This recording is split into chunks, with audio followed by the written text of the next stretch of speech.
Pediatric Chest Tube. Introduction. The pleura is in the lungs. Select true or false.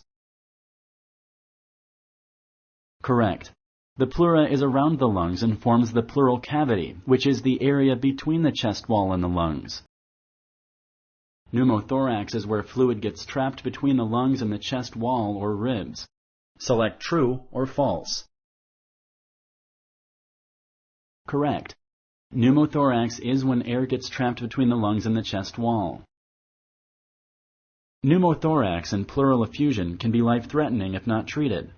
Select true or false. Correct.